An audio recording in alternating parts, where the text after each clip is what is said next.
লিখছে India on চিন্ময় প্রভু, হিন্দুদের ওপর হামলাকারীরা মুক্ত, কিন্তু চিন্ময় প্রভুকে নিয়ে বাংলাদেশের কড়া বার্তা ভারতের। বাংলাদেশের হিন্দু সন্ন্যাসী চিন্ময় কৃষ্ণ দাস প্রভুর গ্রেপ্তারি নিয়ে উদ্বেগ প্রকাশ করে বিবৃতি জারি করল ভারতীয় বিদেশ মন্ত্রক। গতকালই ঢাকা বিমানবন্দর থেকে গ্রেপ্তার করা হয়েছিল চিন্ময় প্রভুকে। রিমান্ডে না ফেরার দেশে চলে গেলেন চিন্ময় কৃষ্ণ দাস প্রভু।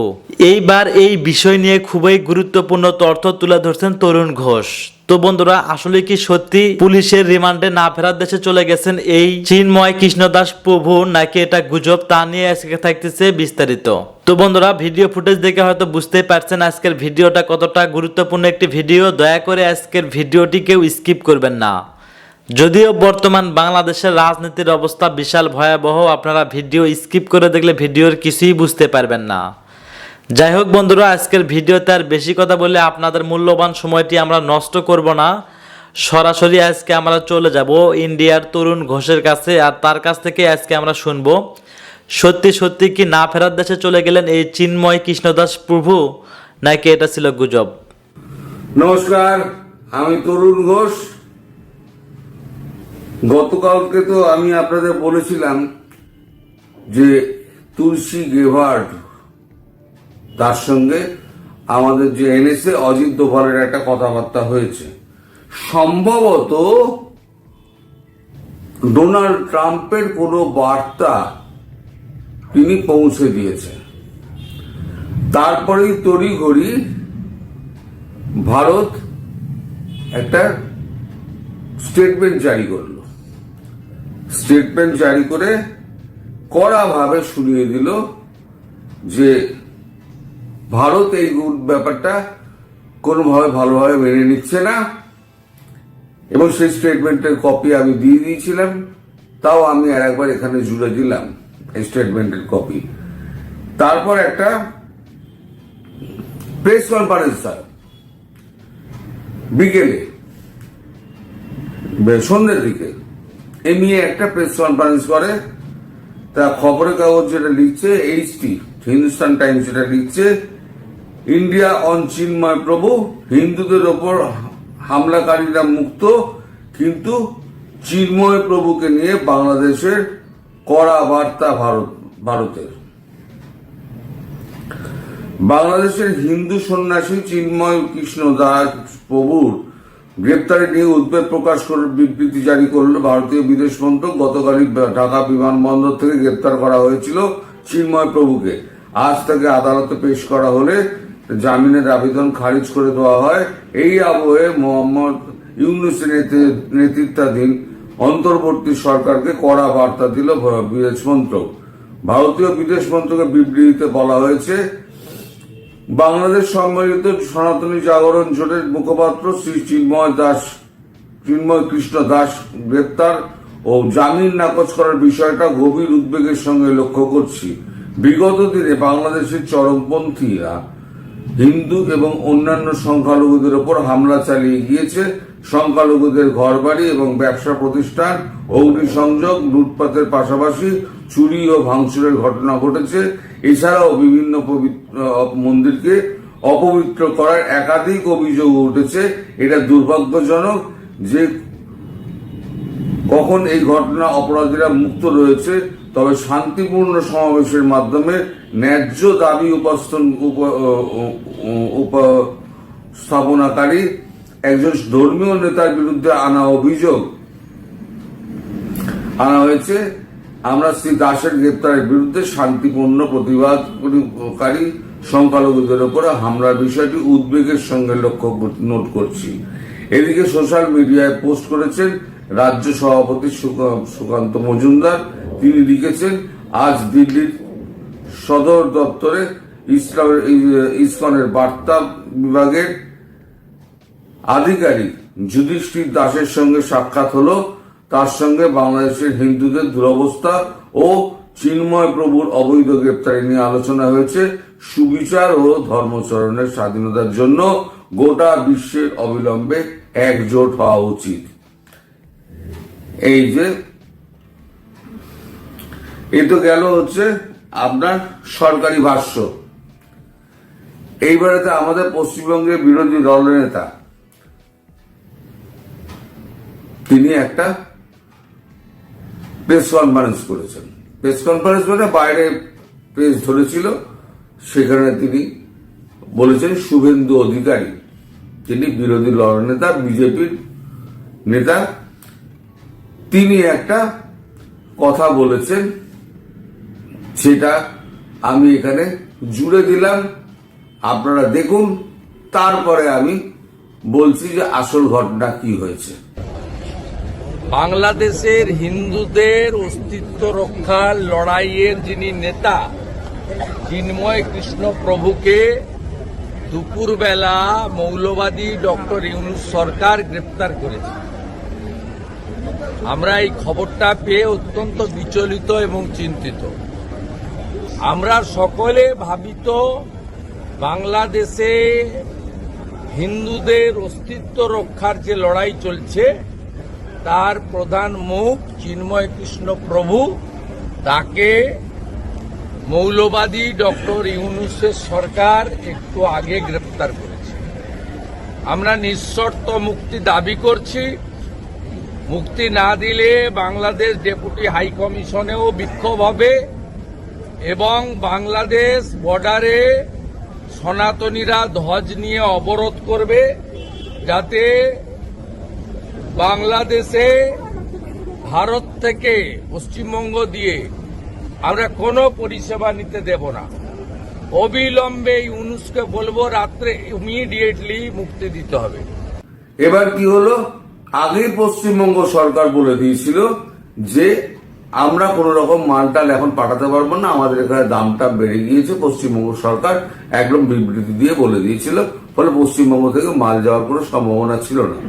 এখন গতকালকে উনি যে প্রেস কনফারেন্সটা করলেন, করে প্রেসকে যেটা বললেন, আজকে থেকে সমস্ত সীমান্তটা, মানে ভারত বাংলাদেশ সমস্ত সীমান্তটা, শুধু ওয়েস্ট বেঙ্গল না, আসামেও কিন্তু হেমন্ত বিশ্ব শর্মা বিজেপির রয়েছে, সেখানে নিশ্চিত নিরাপত্তা ব্যবস্থা রয়েছে। আসামের সীমান্ত দিয়েও একটা মাছিও গড়বে না। ধরুন কেউ ভিসা নিয়ে আসতে চাইছেন, ভিসা নিয়েও আপনি আসতে পারবেন না, ঢুকতে দেবে না আপনাকে, আর মালপত্র যাওয়ার ব্যাপারটা ভুলে যান। ফলে সমস্ত রকমের পরিষেবা ভারতবর্ষ বন্ধ করে দিল। এবার যেটা হবে, আগামীকাল পরশুর মধ্যে দেখবেন ইলেকট্রিসিটিটা বন্ধ হয়ে যাবে।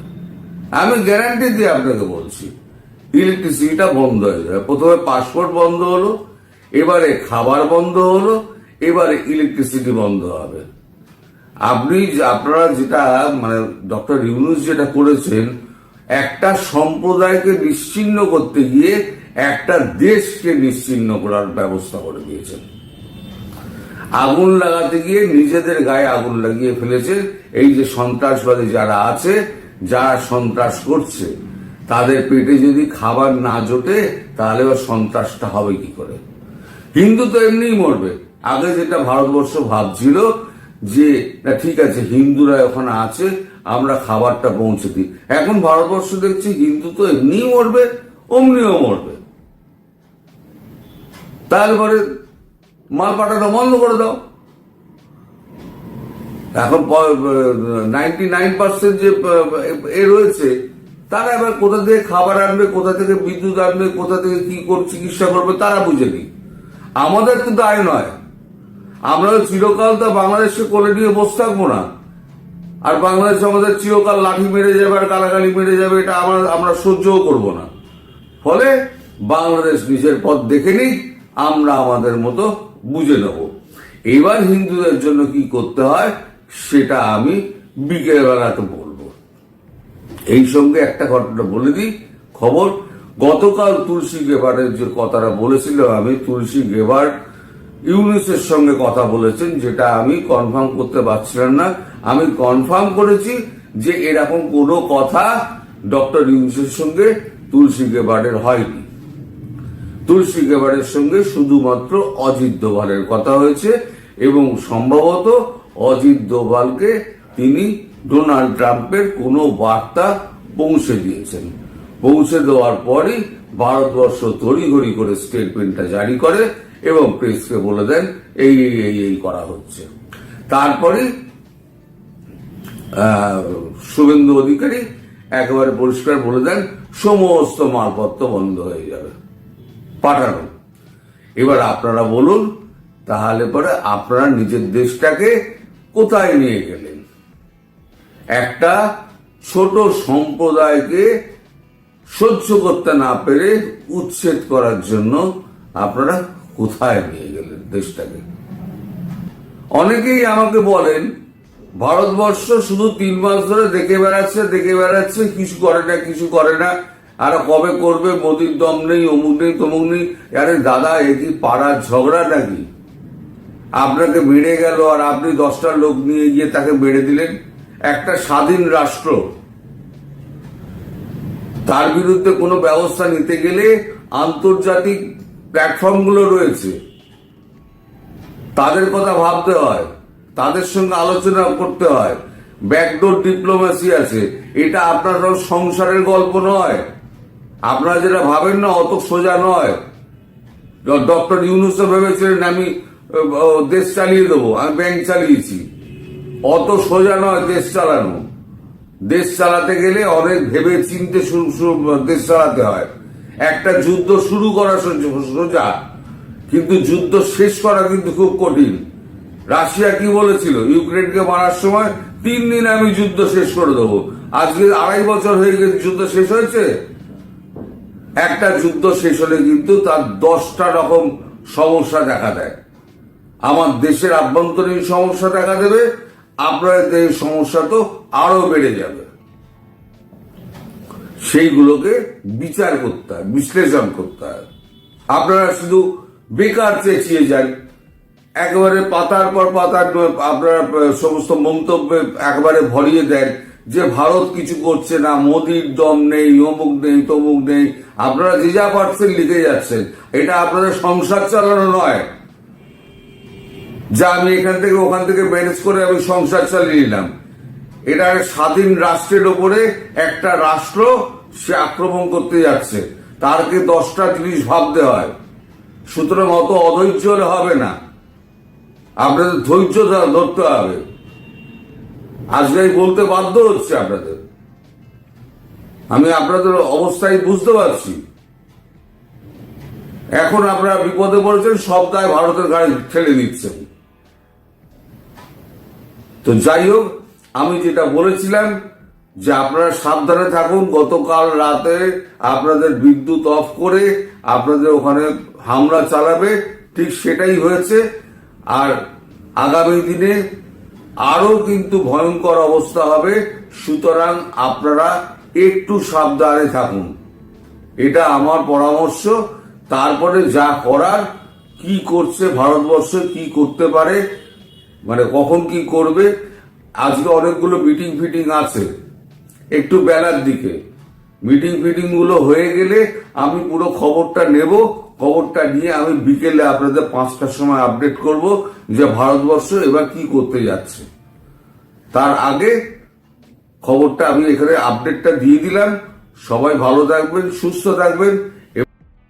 নরেন্দ্র মোদী শাসনে আসার আগেই ভারতে মুসলমান বিদ্বেষ চরম আকার ধারণ করেছিল। বাংলাদেশের বিরুদ্ধে বিষোদাগার এবং মুসলমানদের বিরুদ্ধে নানা রকমের বিষোদাগার নরেন্দ্র মোদীর শাসনামলে আমরা দেখেছি। ভারতে বিজেপির বিভিন্ন নেতারা অত্যন্ত জঘন্য মন্তব্য সেখানে করতেন। বিভিন্ন কারণে মুসলমানরা সেখানে আতঙ্কিত অবস্থায় ছিল। তাবরিজ আনসারি, বাবরি মসজিদ ধ্বংস, বিভিন্ন জায়গায় বিভিন্ন রকমের আক্রমণের শিকার হয়েছে মুসলমানরা। গরু খাওয়ার জন্য সেখানে মুসলমানরা নানান সময় ধর্ষিত হয়েছে, বিবিসিতে বিভিন্ন নিউজ এসছে। এছাড়াও জায়গায় জায়গায় মুসলমানদেরকে পেটানো হয়েছে জয় শ্রীরাম ধ্বনি দিয়ে, সেগুলো আমরা দেখেছি। বিশ্ব হিন্দু পরিষদের উপরে বিভিন্ন পশ্চিমা ইনভেস্টিগেটিভ রিপোর্ট আমরা দেখেছি, যেগুলো এখন আবার আপনাদেরকে দেখিয়ে সময় নষ্ট করার মানে নেই, সেটা আপনারা জানেন। সেখানে বলা হয়েছে 60,000-এর উপরে মানুষ যারা ইসলাম এবং খ্রিস্টান ধর্মে দীক্ষিত হয়েছিল হিন্দু থেকে, তাদেরকে ঘর বাপাসি যে প্রোগ্রাম, তার মাধ্যমে তাদেরকে আবার হিন্দু ধর্মে জোরপূর্বক ফিরে নেওয়া হয়েছে। এই বিষয়গুলো আমরা দেখেছি। এক্স্যাক্টলি কোন ঘটনা কতটা সত্যতা সেটা কে জানে। আমরা এও দেখেছি যে সেখানে বিভিন্ন সময় মুসলিম মেয়েরা হিন্দু হয়ে গেল, ওখানে সিঁদুর দিল ইত্যাদি বিভিন্নভাবে উস্কানিমূলক পোস্ট সেখানে এসছে। ভারতে আবার বিজেপিতে মুসলিম মঞ্চ আছে।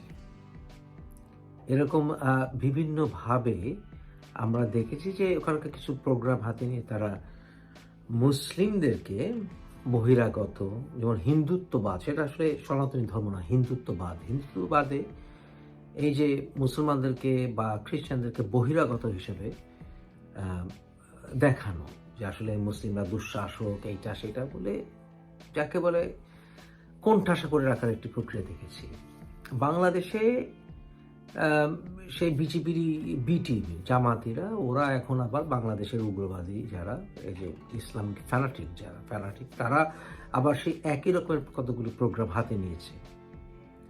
যেমন ধরুন, তারা এখন জামাতে সেই তাদের হিন্দু একটি উইং করার চেষ্টা করেছে, ওই ভারতের বিজেপি স্টাইলে।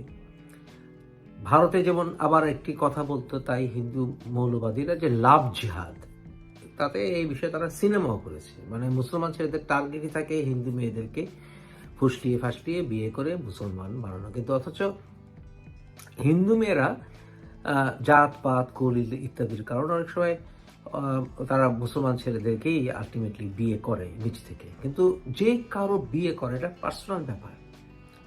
আমরা সেলিব্রিটি লেভেলেও এটা দেখেছি, যেমন সাইফ আলী খানের বিয়ের সময় তার স্ত্রী কি মুসলিম হয়ে যাবে কিনা এই নিয়ে অনেক আলোচনা ভারতে, তোড়জোড় ভারতে হয়েছে।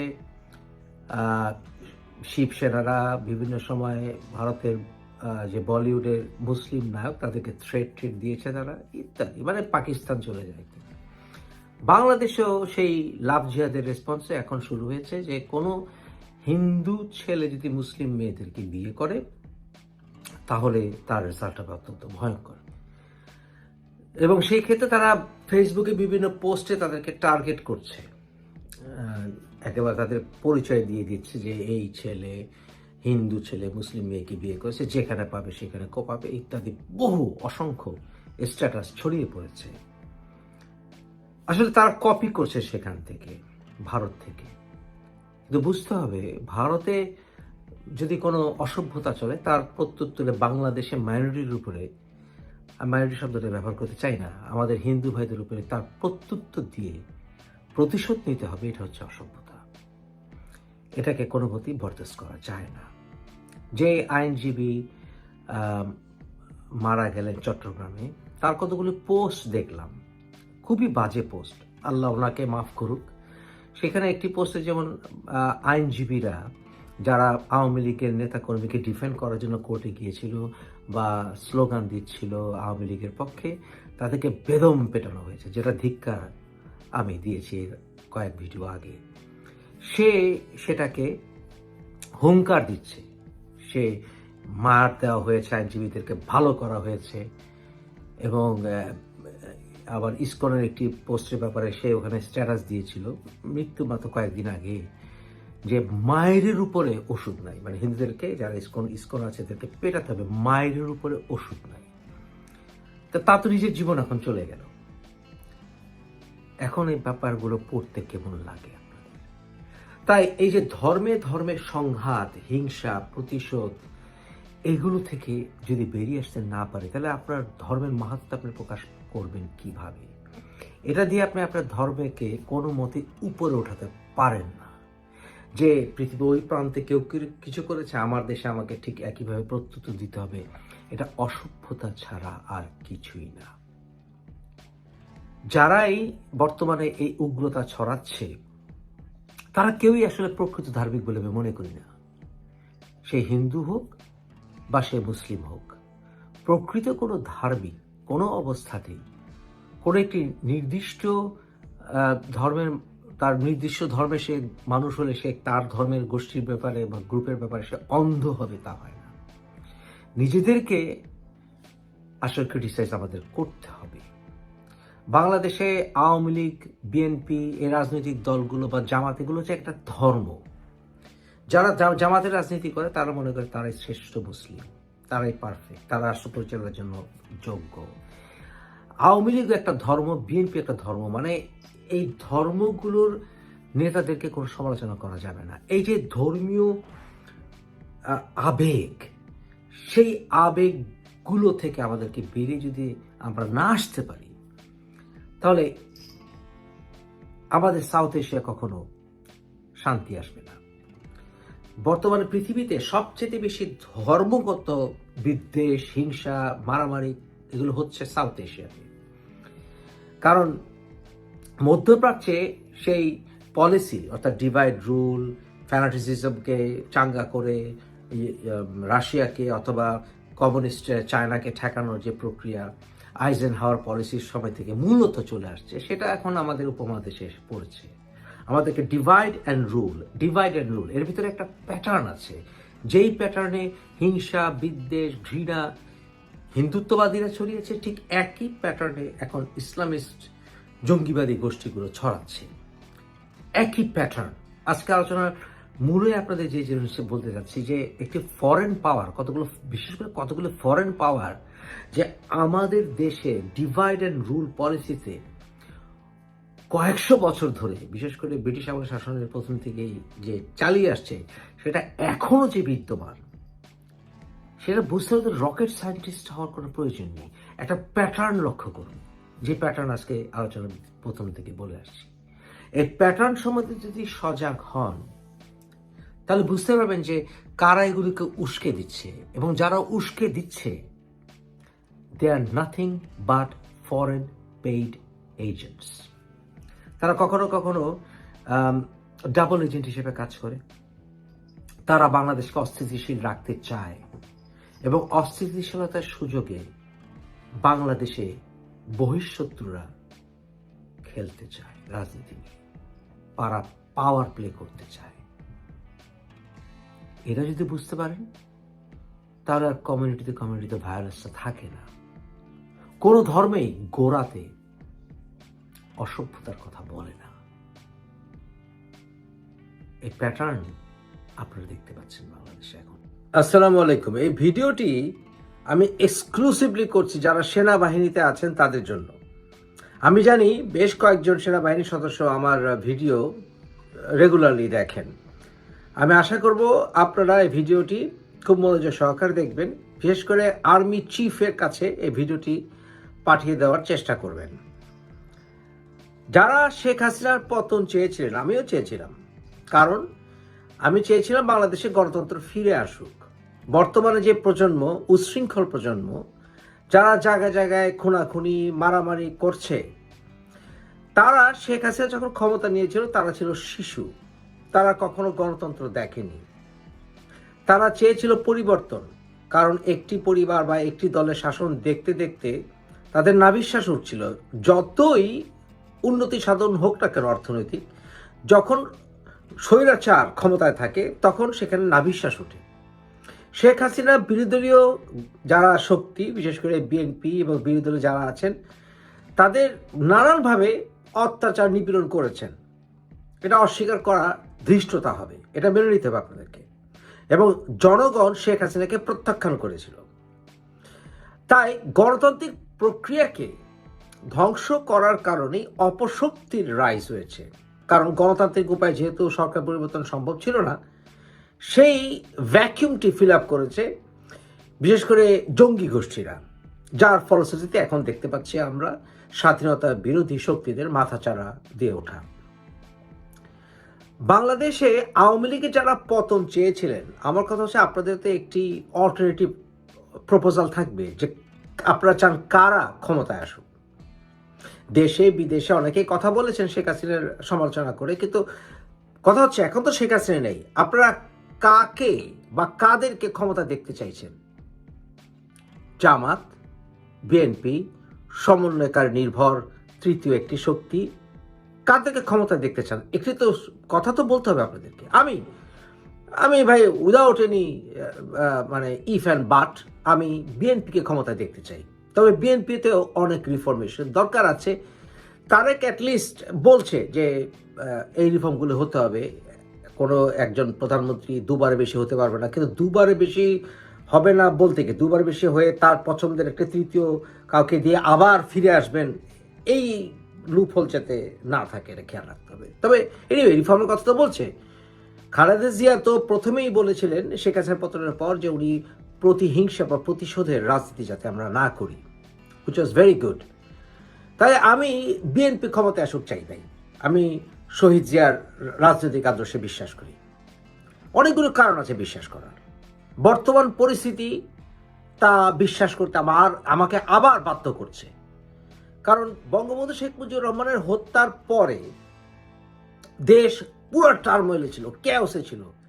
খন্দকার মোস্তাক এবং তার ক্যাবিনেট ছিল টোটালি ইউজলেস।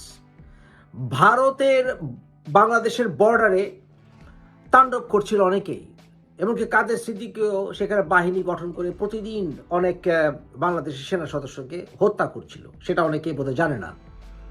এবং জিয়াউর রহমান এসে কঠোর হাতে সেনাবাহিনীকে কন্ট্রোল করেছিলেন এবং কঠোর হাতে দেশে শান্তি ফিরিয়ে এনেছিলেন। দেশের মানুষ স্বস্তি পেয়েছিল। জিয়াউর রহমানকে ভালোবাসার এটি একটি কারণ। তবে জিয়াউর রহমান চাইলে আওয়ামী লীগকে ব্যান করে দিতে পারতেন, কিন্তু জিয়াউর রহমান আওয়ামী লীগকে ব্যান না করে বরঞ্চ শেখ হাসিনাকে দেশে ফিরিয়ে আনার প্রক্রিয়া শুরু করেছিলেন।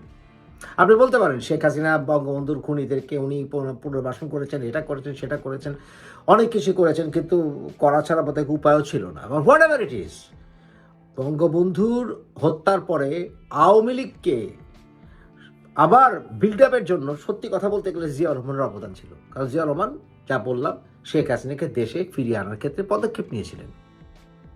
উনি জামাতকেও পুনর্বাসিত করেছিলেন। আপনি বলতে পারেন জামাতকে উনি পুনর্বাসন করেছিলেন, ভাই পুনর্বাসন না করলে জামাত আন্ডারগ্রাউন্ডে চলে যেত এবং সেটা রেজাল্ট ভালো হতো না। যেই রেজাল্ট হয়েছে এই শেখ হাসিনার শাসনামলে, শেখ হাসিনার শাসনামলে জামাতের উপরে নানা প্রকার নিধন চালানো হয়েছে, এটাও সত্যি। জামাত তো বরাবরই একটা এক্সট্রিমিস্ট দল, যেই দল কিনা ওয়াহাবিজম, সালাফিজম ইত্যাদি দ্বারা অনুপ্রাণিত হয়ে এই যে আল কায়দা, ইসলামিক স্টেট সবগুলোকে তারা অনুপ্রাণিত করেছে, এই জামাতের মৌদুদিবাদ। বাট স্টিল এই দলটির উপরে খড়গ নামিয়ে আনাটা আমি পছন্দ করি না। যখন দলটি ডেমোক্রেটিক সিস্টেমে ছিল, ডেমোক্রেটিক প্রসেসে নিয়ে আসলে আন্ডারগ্রাউন্ডে যাওয়া মুশকিল হয়ে যায়। কিন্তু যেহেতু বিএনপি, জামাত সবগুলো দলকে শেখ হাসিনা দৌড়ের উপরে রেখেছিল, তাই তারা আন্ডারগ্রাউন্ড অ্যাক্টিভিটিস বেশি চালাচ্ছিল। বিশেষ করে আন্ডারগ্রাউন্ড অ্যাক্টিভিটিস চালানোর ক্ষেত্রে তুখোর হচ্ছে ইসলামিস্ট মৌলবাদী গোষ্ঠীগুলি, যেমন জামাত ইসলামী, তারা রেজিমেন্টের দল, এবং তারা নিজেরা অপকর্ম যখন করে তখন নিজেরা স্ট্রেট করে না, অপরের কাঁধে বন্দুক রেখে তারা ফায়ার করে। এটা হচ্ছে জামাতের পলিসি। যেমন তারা হিজবুত তাহরির সহ অন্যান্য ইসলামিস্ট গোষ্ঠী, জঙ্গি গোষ্ঠীগুলিকে তারা নানানভাবে ব্যাকআপ করেছে, এবং যারা ইউথ তারা এ দ্বারা অনুপ্রাণিত হয়েছে, কারণ তারা দেখেছে বিএনপি ইউজলেস। কারণ বিএনপি ডেমোক্রেটিক প্রসেস ছাড়া আন্ডারগ্রাউন্ডে ফোর্স ইউজ করে শেখ হাসিনাকে টপলের ক্ষেত্রে তারা সহায়ক হচ্ছে না। তো সেই কারণেই যারা শিশু ছিল শেখ হাসিনার শাসনের শুরুতে, তারা ইউনিভার্সিটি স্টুডেন্ট হয়ে গেছে যখন শেখ হাসিনা ক্ষমতা ছাড়া অবস্থা, পরে অবস্থা। তো তারা ওই ফ্যানাটিসিজম দ্বারা অনুপ্রাণিত হয়েছে, দেশে বিদেশে নানাভাবে তাদেরকে ফিট করা হয়েছে। তাহলে এই যে পরিস্থিতি, এই পরিস্থিতিতে দেশকে নিয়ে আসার জন্য শেখ হাসিনাই নিজেই দায়ী। ডিপ স্টেট তৈরি হয়েছে, অ্যাবসলিউট পাওয়ার করাপ্টেড অ্যাবসলিউটলি ইত্যাদি অ্যাটসেট্রা। ওনার নিজের দলই ওনার নিয়ন্ত্রণের বাইরে চলে গিয়েছিল। জিয়াউর রহমান যেটা করেছিলেন সেই পদাঙ্ক অনুসরণ করা উচিত বর্তমান আর্মি চিফের। বর্তমানে যে ইউনূস সরকার আছে টোটালি অথর্ব, ইউজলেস, এক্সপেরিয়েন্সলেস, এবং সকল সংজ্ঞায় সংজ্ঞায়িত করতে পারেন, বিশেষণে আপনি বিশেষায়িত করতে পারেন। বর্তমান সরকার এই ইউনূস সরকার টোটালি বিফল, চ্যাংরা দ্বারা পরিপূর্ণ, এবং এই চ্যাংরাদেরকে এই ডক্টর ইউনূস ভয় পায়। কারণ উনি তো বলেছেন এই চ্যাংরাদের দ্বারা উনি অ্যাপয়েন্টেড হয়েছেন। তাহলে সলিউশন হচ্ছে আর্মি ব্যাকে ন্যাশনাল গভর্নমেন্ট চলে আসা। জিয়াউর রহমানের মতো তার ক্ষমতা নেওয়ার দরকার নাই, যে জিয়াউর রহমান যেমন আলটিমেটলি পলিটিক্যাল পার্টি ফর্ম করেছেন সেটা না করে ওয়াকার যেটা করতে পারেন, যে একটা ন্যাশনাল গভর্নমেন্টের দিকে দেশকে নিতে পারে, কারণ আদারওয়াইজ দেশ ধ্বংস হয়ে যাচ্ছে, দেশে ভয়ঙ্কর পরিস্থিতি, দেশে মানুষ চলাচল করতে পারছে না, ধর্মে ধর্মে সংঘাত, দলে দলে সংঘাত, কলেজে কলেজে সংঘাত, এরা চলতে দেওয়া যায় না। এবং সংস্কৃতির উপর আক্রমণ আসছে, দেশের বাইরে থেকে সোশ্যাল মিডিয়া অ্যাক্টিভিস্টরা যারা কিনা শেখ হাসিনা পতন চেয়েছিল অনেকে, তারা এখন এই পরিস্থিতিকে আরো উস্কে দিচ্ছে, এটা দখল করো, আজকে ওকে নিষিদ্ধ করো, ওটা দখল করো। এই পরিস্থিতিকে আপনাকে নিরসন করতে হলে ওয়াকারকে ক্ষমতায় ডিফ্যাক্টো চলে আসতে হবে এবং তাকে ব্যাক আপ করতে হবে বর্তমান প্রেসিডেন্ট চুপ্পুকে। আপনি বলতে পারেন যারা কিনা এই কথা শুনবে, যারা কিনা ধরেন শেখ হাসিনা পতন চেয়েছিল, বিশেষ করে সোশ্যাল মিডিয়া অনেকে আছে, তারা খেপে উঠবে, এই আবার ওয়াকারকে আনতে চায়, আবার আওয়ামী লীগ ফ্যাসিস্টকে আনতে চায়, এসব বলতে পারে, বলে ওদের কথা শুনে লাভ নাই। কিন্তু যদি আপনার নিয়ত ভালো থাকে, এনে বিএনপির সহায়তা নিয়ে আওয়ামী লীগকেও আবার পুনর্বাসিত করার সুযোগ দিতে হবে। আদারওয়াইজ আওয়ামী লীগ কি করবে? আন্ডারগ্রাউন্ডে চলে যাবে। আর আওয়ামী লীগ মূলত দল আন্ডারগ্রাউন্ডে চলে গেলে দেশের ভবিষ্যৎ আরো ভয়ঙ্কর হবে। আজ হোক কাল হোক আওয়ামী লীগ তখন সাবভার্সিভ অ্যাক্টিভিটিস করতে বাধ্য হবে। যখন আওয়ামী লীগের অ্যাক্টিভিস্টরা, ছাত্রলীগ, তারা কোনো অন্যায় যদি নাও করে থাকে, তারপরে তাকে পরীক্ষা দিতে দেওয়া হচ্ছে না, তাকে স্কুল কলেজ ইউনিভার্সিটি যেতে দেওয়া হচ্ছে না, তারা কি করবে? আঙুল চুষবে বসে বসে আওয়ামী লীগের যারা অ্যাক্টিভিস্ট, তাদেরকেও রাজনীতিতে ফিরে আনতে হবে।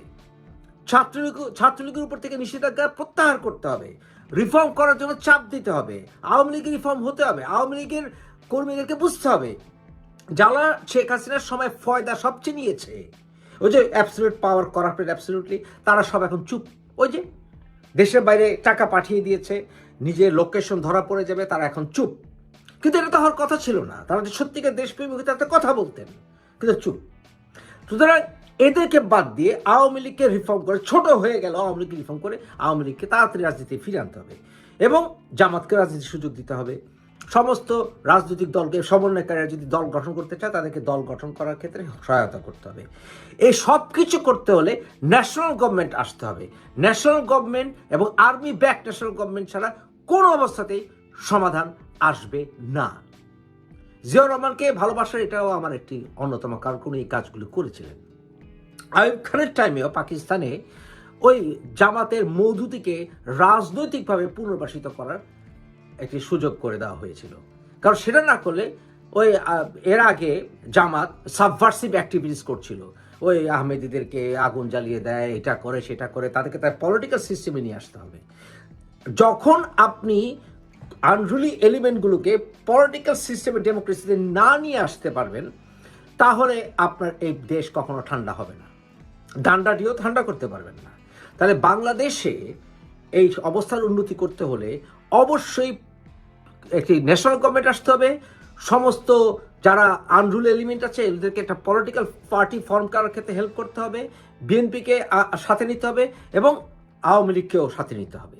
There is no other way, today or tomorrow you will realise it. শুধুমাত্র আওয়ামী লীগকে ফ্যাসিস্ট বলে তাড়িয়ে দিলে আপনার সমাধান আসবে না। আর ভারত এখানে কিছু করার নেই। এই যে হিন্দু মুসলিম দাঙ্গা হচ্ছে, এটা হচ্ছে, শুরু হচ্ছে, এগুলো আসলে ভারত কিছু করার নেই। কারণ ভারত যদি কিছু করতে চায়, ভারত এমনি নাজুক অবস্থায় আছে, মোদী সরকার খুব একটা ভালো অবস্থায় নাই, এগুলো স্পিল ওভার করবে। এই ফ্যানাটিকরা অনেক আগে এইসব রাস্তা করে রেখেছে, ভারতের আশেপাশে স্টেটগুলিতে এগুলো ছড়িয়ে পড়বে এবং সেটা ছড়িয়ে পড়লে যারা পশ্চিমা সরকারে আছে তারা একটা ফয়দা নেবে, ডিভাইড অ্যান্ড রুল। তারা সবসময় অরাজকতার সুযোগে মৌলবাদীর উত্থানকে সমর্থন করেছে এবং এই কাজটি জেনারেল ওয়াকারকে প্রেসিডেন্ট ট্রাম্প ক্ষমতায় আসার আগেই করতে হবে। যদি তারা আগে না করে, যদি প্রেসিডেন্ট ট্রাম্প আসা পর্যন্ত অপেক্ষা করে, তাহলে প্রেসিডেন্ট ট্রাম্প উনি ওই আওয়ামী লীগকে নিয়ে উনি আবার একটু খেলবেন কিভাবে? দেশের ভিতরে টার্মোইল থাকুক, উনি ধমক দিয়ে হয়তোবা ভারতকে সহায়তা নিয়ে কিছু একটা করার চেষ্টা করবেন, যেটা ভালো হবে না, বাংলাদেশের জন্য ভালো হবে না। বাংলাদেশের গণতান্ত্রিক পরিবর্তন প্রয়োজন, অর্থাৎ গণতান্ত্রিক পরিবর্তন বলতে নতুন দল ক্ষমতা আসার প্রয়োজন আওয়ামী লীগের। অর্থাৎ আমি বিএনপিকে দলে ক্ষমতা আসার সমর্থন করি, কারণ বাংলাদেশের মানুষ এখন পরিবর্তন চাইছে। আপনার আওয়ামী লীগ যদি সমর্থক হয়েও থাকেন, তাহলে আপনাকে বিশ্বাস করতে হবে সাধারণ জনগণ নতুন ফেস দেখতে চায়। তাহলে যদি বাংলাদেশের মানুষকে বার্গেনিং অবস্থা যেতে হয়, ওয়াকারকে, ডক্টর ইউনূসকে, আওয়ামী লীগকে এবং বিএনপিকে যদি বার্গেনিং সিচুয়েশনে যেতে হয়, আলাপের সিচুয়েশনে যেতে হয়, যেখানে আমেরিকা সরাসরি সবকিছু কন্ট্রোল করবে না বা ভারত সরাসরি কন্ট্রোল করবে না, তাহলে ওয়াকারকে ইমিডিয়েটলি পদক্ষেপ নিতে হবে, দেরি না করে, immediately. There is no other solution. Otherwise আমেরিকায় ট্রাম্প যদি ক্ষমতায় আসে, দেশে সিচুয়েশন আরও ঘোলাটে হবে, সমাধান আমরা দেখতে পাবো না অচিরেই। আমরা কি আবার তাবেদের রাষ্ট্রে পরিণত হতে চাই? না। এখন এই পদক্ষেপ যদি না হয়, বাংলাদেশ ফেইল্ড স্টেটের দিকে আরও দ্রুত এগিয়ে যাবে। We have to B practical. Emotional এখানে কোনো রাস্তা নেই। যারাই শেখ হাসিনার পতন চেয়েছিলেন এবং এখনও নানানভাবে অ্যান্টি শেখ হাসিনা, অ্যান্টি তথাকথিত ফ্যাসিজমের বিরুদ্ধে উস্কে দিচ্ছেন মানুষকে, দেশ থেকে, দেশের বাইরে থেকে, তারা কিন্তু স্পষ্ট করছে না তারা কাকে ক্ষমতায় দেখতে চান। তারা আসলে সবাই ইসলামিস্ট মৌলবাদীদেরকে ক্ষমতা দেখতে চান, তারা বিএনপিকে ক্ষমতা দেখতে চান না। এই কথা কিন্তু তারা মুখে বলে না। আর আপনারা অনেকেই জানেন যে আজকে চট্টগ্রামে একজন আইনজীবীকে হত্যা করা হয়েছে, যার তীব্র নিন্দা জানাচ্ছি। তবে যেহেতু আমার অনেক আইনজীবী বন্ধু বান্ধব আছেন যারা প্র্যাকটিস করেন চিটাগাঙে, তাদের কাছ থেকে আমি একেবারে অথেন্টিক, চাক্ষুষ অথেন্টিক ইনফরমেশন পেয়েছি। সেটাও আমি সেনাবাহিনীর প্রধান এবং অন্যান্যদের দৃষ্টি আকর্ষণের জন্য এখানে দিলাম। এখানে যা কিছু উনি বলেছেন বক্তা, এটা একেবারেই সত্য এবং আমাকে অনেকেই এর সত্যতা ভেরিফাই করে আমাকে নিশ্চিত করেছেন। না না, এটা কোর্ট এরিয়াতে হয়নি। ঘটনার সূত্রপাত কোর্ট এরিয়াতে হলো। হত্যাকাণ্ড বা যেটা মারা গেছে সেটা হচ্ছে কোর্টের বাইরে। কোর্ট বাংলাদেশ ব্যাংক থেকে যে রাস্তাটা নামছে সেটা দিয়ে রাস্তার ওই পারে গিয়ে রঙ্গম সিনেমার ওই দিক দিয়ে মেতরপুটের এখানে, যেটাকে আমরা রঙ্গম সিনেমার পিছন সাইড বলি আর কি। ঠিক আছে, আসলে এখানে দাঙ্গা হাঙ্গামা কোনো বিষয় না। বিষয়টা হচ্ছে সনাতন ধর্মাবলম্বীদের ধর্মীয় গুরু চিন্ময় প্রভু সাহেবকে আজকে কোর্টে আনবে। সকাল থেকেই বিভিন্ন সনাতন ধর্মাবলম্বী যারা সাধারণ মানুষজন আছেন ওনারা কোর্ট এরিয়াতে জড়ো হচ্ছিলেন। আস্তে আস্তে ওনাদেরকে অনেক বাধা দেওয়া হয়েছে, তারপরেও ওনারা যে কোনোভাবে হোক মোটামুটি সকাল 10টা, 10:30, 11টার মধ্যে ওইখানে 8-10 হাজারের উপরে সনাতন ধর্মাবলম্বী মানুষজন, সাধারণ মানুষজনই, এখানে কোনো আসলে আলাদা করে বলার কোনো কিছু নেই, সাধারণ হিন্দুরা এখানে কোর্ট এরিয়াতে এসে জমায়েত হয়। শুনানি হয় আপনার ম্যাজিস্ট্রেট কোর্টে 12:30টার পরে, 1:45টার দিকে, 1:45টার কাছাকাছি। জামিন দেয়নি ওনাকে। জামিন যখন দেয় নাই, ওরা এরপরে এখানে বিভিন্ন স্লোগান দিচ্ছিল, দাবি দাওয়া জানাচ্ছিল। প্রায় 200 থেকে 300 আইনজীবী ছিল চিন্ময় প্রভুর পক্ষে। ওনারা কি করলো, দ্রুত আদেশের নকলটা নিয়ে মিসকেস করলো মহানগর দায়রাতে, অর্থাৎ জেলা জজ সমমানের কোর্ট, এটা সিনিয়র কোর্ট, মহানগর দায়রাতে জামিন মিসকেস করছে জামিনের জন্য। তখন এটা 2টার দিকে একবার শুনানি হওয়ার কথা ছিল, পরবর্তীতে বললো 2:30টার দিকে হইতে পারে। সবাই অপেক্ষা করতেছিল, 2:30টার আগে করে জানা গেল ওনার শুনানিটা আজকে আর হবে না, আগামীকালকে হবে। তখন ওইখানে একটা হট্টগোল লেগে গেল।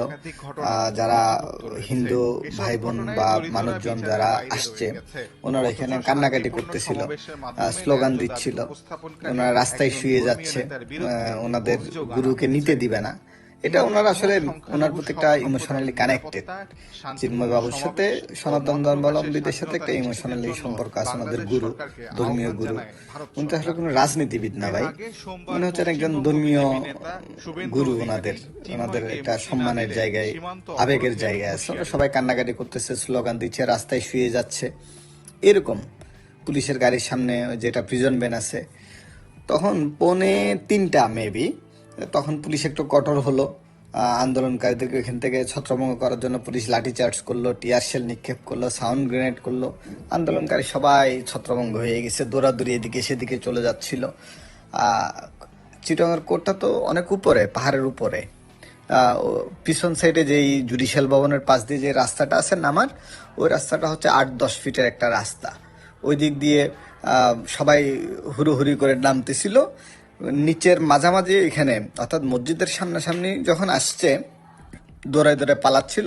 মসজিদের এখান থেকে কিছু বিএনপি পন্থী আইনজীবী, শিক্ষানবিশ আইনজীবী, কিছু বহিরাগত বিএনপি জামাতের লোকজন এনে ওইখান থেকে ওরাও ওইখানে নিচেও আবার ছিল, ইবিপিএন আর বিজিবির মানুষজন ছিল, লোকজন ছিল, কর্মকর্তারা ছিল, ওনারাও এখান থেকে এদেরকে ধাওয়া দিচ্ছে।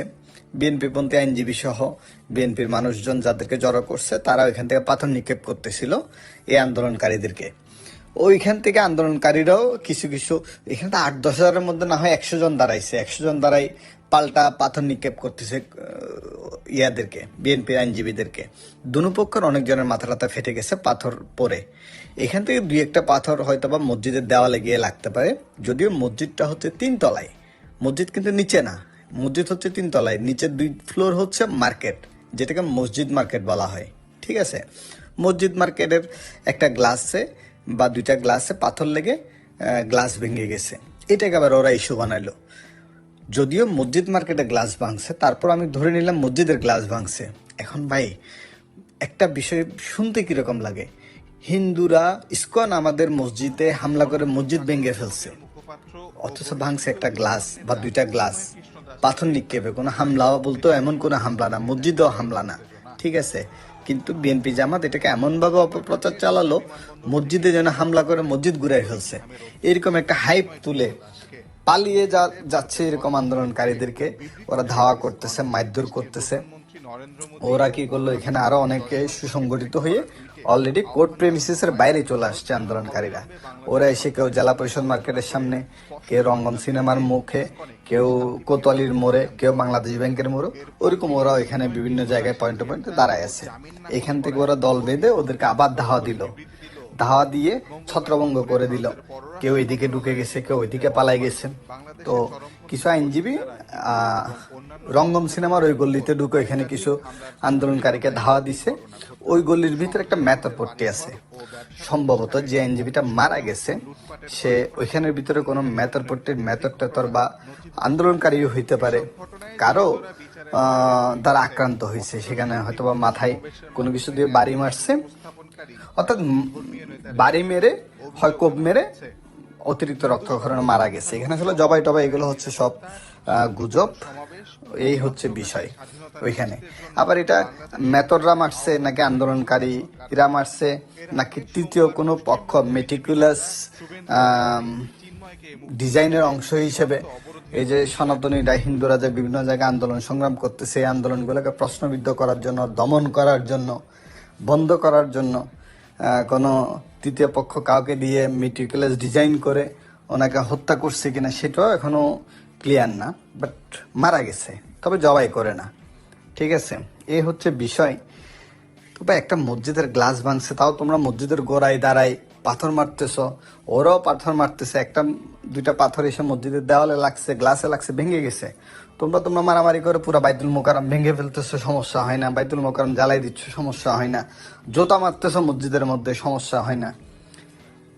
এগুলো ইস্যু বানানো ভালো না। আসলে সনাতন ধর্মাবলম্বীরা এমনিতেই টেনশনে আছে, ওদেরকে নিরাপত্তা দেওয়া উচিত, আমাদের সকল মুসলমান ভাইদের ইমানই দায়িত্ব ওদের হেফাজত করা, নিরাপত্তা দেওয়া। বিভিন্ন মিথ্যা গুজব রটিয়ে ওদের উপর হামলা টামলা করা, এগুলো আসলে কোনোভাবেই উচিত না। এটাকে আমি একজন সচেতন মানুষ হিসেবে সমর্থন করি না। কেউ ক্ষমতায় যাওয়ার জন্য হত্যা করাবে, কেউ ক্ষমতা ধরে রাখার জন্য হত্যা করাবে, কেউ ক্ষমতা পাকাপোক্ত করার জন্য হত্যা করাবে, এগুলো তো ভাই উচিত না। এটা তো কোনোভাবে সমর্থনযোগ্য না। এত মাস্টার মাইন্ড, এত মাস্টারপিস, এত মেটিকুলাস ডিজাইন, এগুলো উচিত না ভাই। জনগণের সাথে তামাশা করা কোনোভাবেই উচিত না। আসলে কি বলতাম, মানে ওই আইনজীবী তাকে কে হত্যা করছে এখনো ক্লিয়ার না। কে আন্দোলনকারীরা হত্যা করছে, না মেথররা হত্যা করছে, না তৃতীয় পক্ষ মেটিকুলাস ডিজাইন করে সনাতন ধর্মাবলম্বীদের আন্দোলন সারা বাংলাদেশ ব্যাপী যে বিভিন্ন দাবি দাওয়া এগুলো যেন দমন করা যায় তার অংশ হিসেবে এটা হত্যা হয়েছে বুঝতেছি না। কিন্তু একজন মায়ের বুক তো খালি হয়েছে, ওর একটা নিষ্পাপ শিশু আছে, খুব মানে ভাবতেও খারাপ লাগতেছে। ওর একটা 1.5 বছরের একটা নিষ্পাপ শিশু এতিম হয়ে গেল, দুনিয়াতে বাবা কি জিনিস বুঝার আগে এতিম হয়ে গেছে। ঠিক আছে, তার অপরাধ হচ্ছে আন্দোলনকারীরা যদি কোনো ধরনের অহিংস কোনো কিছু করে, পুলিশ আছে, বিজিবি আছে, সেনাবাহিনী আছে, ইবিপিএন আছে, তোর কাজ কি? তুই কেন তাদেরকে প্রতিরোধ করতে যাবি? তুই কেন তাদেরকে ধাওয়া দিবি? ঠিক আছে, ধাওয়া দিছস, কোর্ট টেরিটরি পর্যন্ত থাকতি, কোর্টের বাইরে পর্যন্ত গিয়ে ওদেরকে মারার দরকার কি? মারতে গিয়ে দেখেন নিজে মরে গেলি, নিজের সন্তানকে এতিম করলি, নিজের মায়ের বুক খালি করলি, কি লাভ হলো? এই যে রাজনীতি করতে গিয়ে যে জীবনটা দিয়ে দিলি, কি লাভ হইলো?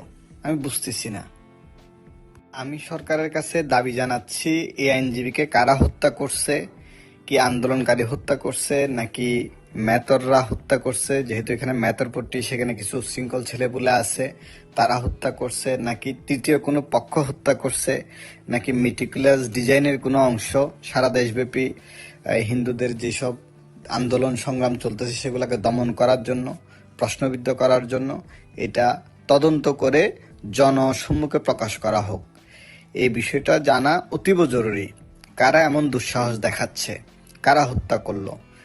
আর আপনারা যদি, আপনাদের কাছে আমাদের চাওয়া পাওয়া তেমন কিছু নাই, প্রত্যাশা এখন আর কোনো কিছুই নাই। প্রত্যাশাটা হচ্ছে আমাদের নিরাপত্তা দিন, সাধারণ মানুষের জীবনের নিরাপত্তা দিন, স্বাভাবিক মৃত্যুর গ্যারান্টি দিন। দেশে আইন শৃঙ্খলা নাই, আইন আদালত নাই, কোর্ট কাছারি নাই, দ্রব্যমূল্যের ঊর্ধ্বগতি, ব্যাংকিং খাত ধ্বংস হয়ে গেছে, বেকারত্ব, শিক্ষা প্রতিষ্ঠান ধ্বংস হয়ে গেছে, সব কিছু আমরা মেনে নিচ্ছি, শুধু আইন শৃঙ্খলাটা একটু ঠিক করে দেন, আমাদের স্বাভাবিক মৃত্যুর গ্যারান্টিটা দেন, স্বাভাবিক মৃত্যুর স্বাধীনতা দেন। আমরা যেন অন্তঘাতে প্রত্যাঘাতে যেন মারা না যাই, আমার সন্তানরা যেন হুট করে এতিম হয়ে না যায়, অতটুক নিশ্চয়তা দেন। আপনারা থাকেন। দ্রব্যমূল্যের দাম দ্বিগুণের চেয়েও বেড়ে গেছে, আপত্তি জানাচ্ছি না, আমরা মেনে নিচ্ছি। প্রয়োজনে একবেলা খাবো, একবেলা উপোস করব, কোনো সমস্যা নাই, রোজা রাখবো, তাও আমরা কিচ্ছু বলবো না। কিন্তু শান্তি শৃঙ্খলা দেন, আইন শৃঙ্খলাটা একটু নিয়ন্ত্রণ করেন। স্কুল কলেজ বন্ধ হয়ে গেছে, লেখাপড়া দরকার নাই, 6 মাস পর থেকে হবে, 6 মাস পর্যন্ত লেখাপড়া বন্ধ থাকুক, প্রবলেম নাই, কিন্তু জীবনের নিরাপত্তাটা দেন। এই যে 10-10টা ছেলে কলেজে মারা গেল গতকালকে আন্দোলন করতে গিয়ে, নিজেরা মারামারি করে, এগুলো একটু প্লিজ বন্ধ করেন। একটু নিরাপত্তা চাচ্ছি আপনাদের কাছে, আর কিচ্ছু না। আমরা সাধারণ মানুষ, আপনাদের কাছে শুধু একটু নিরাপত্তা চাচ্ছি। দ্রব্যমূল্যের দাম বেড়ে যাক, সমস্যা নেই, খাইতে না পারলে একবেলা খাবো, নিরাপত্তা দেন, একটু স্বাভাবিক মৃত্যুর গ্যারান্টি দেন দয়া করে। ইউনূস সরকারের কাছে এছাড়া আর কোনো চাওয়া পাওয়া না। আর আপনারা না পারলে আল্লাহর হস্তে সেনাবাহিনীকে ক্ষমতাটা বুঝাই দেন। সেনাবাহিনীর উপরে এখনো আমাদের আস্থা আছে। সেনাবাহিনী চেষ্টা করলে কিছুটা হলেও শান্তি শৃঙ্খলা দেশে ফিরবে, ওনাদেরকে দায়িত্ব দিয়ে দেন। সরকার, এইরকম সরকার থাকার চেয়ে না থাকাই ভালো, সেনাবাহিনীকে দিয়ে দেন, সেনাবাহিনীর দেশ চালাক। যুগে যুগে সেনাবাহিনী অনেকবার বাংলাদেশ পরিচালনা করছে, আপনারা ওনাদেরকে দিয়ে দেন, ওনারা চালাক। অশান্তিতে যেহেতু থাকতে হচ্ছে, ওনাদের মাধ্যমে থাকি, আল্লাহর হস্তে হয় শান্তি শৃঙ্খলা ফিরে আনেন। ধন্যবাদ প্রিয় দর্শকবিন্দু, আমাদের ফুল ভিডিওটি দেখার জন্য আপনাকে জানাই অসংখ্য ধন্যবাদ। তো বন্ধুরা, এতক্ষণ আপনারা দেখলেন তরুণ ঘোষের বক্তব্য ও মুফাচ্ছিল ইসলামের বক্তব্য। এই দুইজনের বক্তব্য শুনে আপনাদের কি মন্তব্য অবশ্যই কমেন্ট বক্সে কমেন্ট করতে ভুলবেন না। আর হ্যাঁ, আপনারা কি চান? এই চিন্ময় কৃষ্ণদাস প্রভুর কি আপনারা মুক্তি চান নাকি তার কঠিন শাস্তি চান? সেটাও কমেন্ট বক্সে কমেন্ট করে জানিয়ে দেবেন। আর হ্যাঁ, এদিকে কিন্তু চট্টগ্রামে এই চিন্ময় কৃষ্ণদাস প্রভুর মুক্তির জন্য আদালতে ঘেরাও করা হয়েছিল। সেখানে একজনকে জবাই করে হত্যা করা হয়েছে, যিনি ছিলেন অ্যাডভোকেট সাইফুল ইসলাম। তিনি ছিলেন একজন অ্যাডভোকেট সাইফুল ইসলাম। তো বন্ধুরা, বুঝতেই পারছেন আজকের ভিডিওটা ছিল কতটা গুরুত্বপূর্ণ ভিডিও। এমন নিত্য নতুন আপডেট খবর সবার আগে পেতে এখনই আমাদের এই পিচ্চি সাকিব ইউটিউব চ্যানেলটি সাবস্ক্রাইব করুন। যাই হোক বন্ধুরা, আজকের ভিডিওতে আমার নিজস্ব কোনো কথা বলা হয়নি, যা কিছু দেখলেন, যা কিছু শুনলেন, সব কিছুই সোশ্যাল মিডিয়া থেকে সংগ্রহ করা। তো বন্ধুরা, এই চট্টগ্রামে যে অ্যাডভোকেটকে